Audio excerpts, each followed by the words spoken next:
We have dipped into PM Modi in Kanyakumari. These are the latest visuals that we are tracking at this point of time. As you can see on your TV screens, PM Modi is in Kanyakumari, and he was to be in Kanyakumari for a 2-day spiritual journey that began yesterday. Now, he is on a 44-hour meditation trip to Kanyakumari. This has been always a tradition with PM Modi, especially after he completing his campaigning journey. He always prefers to go for a 2 to 3 day spiritual break. This time he is in Kanyakumari. These are the latest visuals that we are tracking from the ground. Well, joining us on the broadcast is our colleague Arun Dhanta, who's been tracking all the details relentlessly from the last 2 days. Arun, take us through what is actually happening on the ground. And as we can see on the visuals, PM Modi is offering prayers to the sun. Well, that's right. And Prime Minister Modi is meditating here for till 1st of June.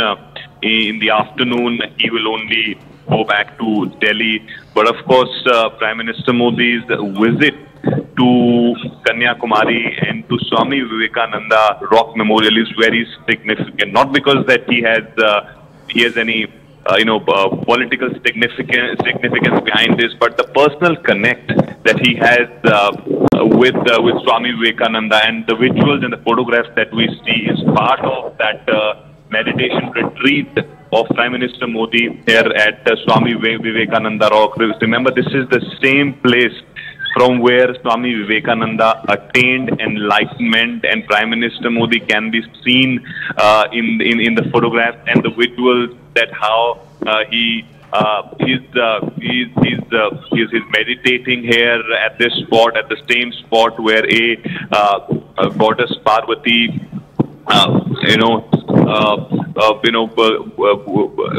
meditated on one feet while she was waiting for Lord Shiva. And then we saw Swami Vivekananda meditating here for 3 days and coming up with the concept of Viksit Bharat and Bharat Mata. And Prime Minister Modi, being a follower of Swami Vivekananda, coming here after a grueling election campaigning session.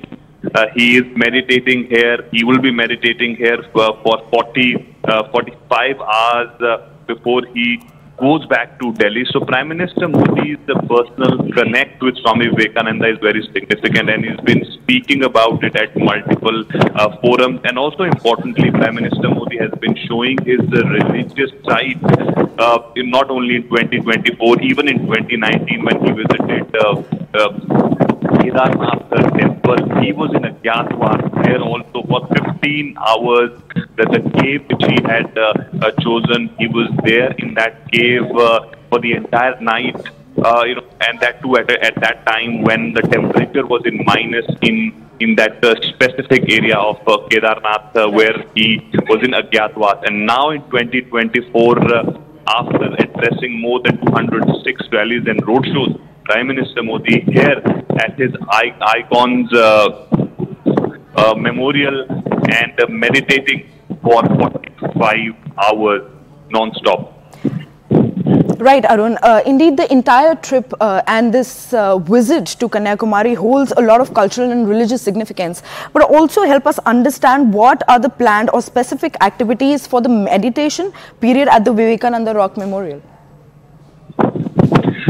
Well, see, Prime Minister Modi started his 3 days meditation retreat yesterday. We saw him visiting the Bhagwati Amman temple first. He offered his prayer there, and that's the same temple where Goddess Parvati, in fact, meditated on one feet while she was waiting for Lord Shiva. And then, of course, in 1892, Swami Vivekananda meditated on the same spot. So Prime Minister Modi started his retreat with that darshan and offering of puja, and then he straight away, once after the sunset, he sat in that meditation, which we are told that will last till about 3 p.m. on 1st of June. So in total 45 hours meditation, which Prime Minister Modi is going to do here at this spot. In 1892, we saw that Swami Vivekananda attained enlightenment. How Prime Minister Modi's state of mind would be after this 3 days meditation, we'll have to see. But already his government has shown that how there have been multiple policies which they have framed are the same as Swami Vivekananda had visioned for the country, and Viksit Bharat, of course, is one such mission and a thought which Swami Vivekananda got after his 3 days meditation here, on which this government is working. And when we talk about the 2047 Viksit Bharat, it covers so many areas. To make country, a $30 trillion economy, and also in next 5 years, becoming a third largest economy globally, and also bringing everyone together in this Viksit Bharat campaign, sustainable economic growth of the country, so on and so forth. So this is the vision of Swami Vivekananda, which Prime Minister Modi has been saying he is taking forward. And he also said in his multiple addresses that Swami Vivekananda would be very happy to see what this government is doing as far as Viksit Bharat and Bharat Mata are concerned.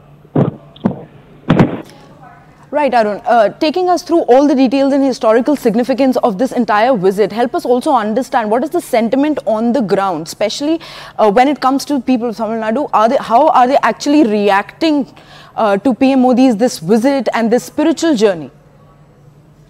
Well, see, yesterday when we came here, we saw that there were a sea of people, right, who were waiting here for Prime Minister Modi to arrive. They witnessed every moment when Prime Minister landed here, and then of course offered his prayers in that Bhagwati Amman temple. And in fact, there were multiple ways which were blocked because of Prime Minister Modi's visit. But now, it's a tourist place. Of course, it's a place where 3 oceans are meeting: Arabian Sea, Bay of Bengal.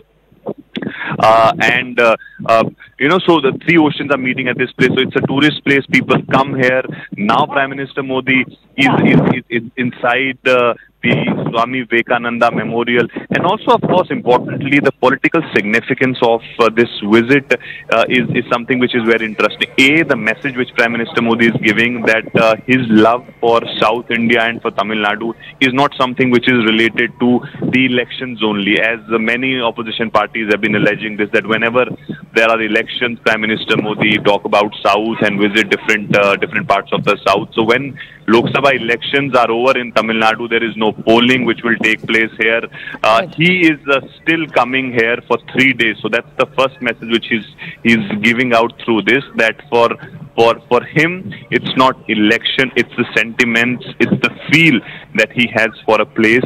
And of course, secondly, southern part of the country is something which has not blessed BJP that much as they would have liked.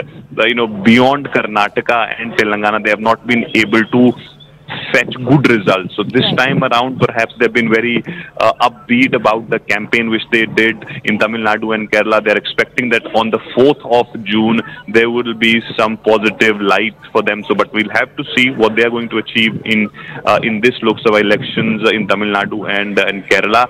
And perhaps this will, bridge the gap which opposition parties have been talking about between North and South, where BJP has been continuously focusing, wanting to bring everyone together without, dividing them, without forgetting their cultures and other things which is part of the lifestyles of different people of different states. Right, Arun. Thank you so much for bringing in all those details. Well,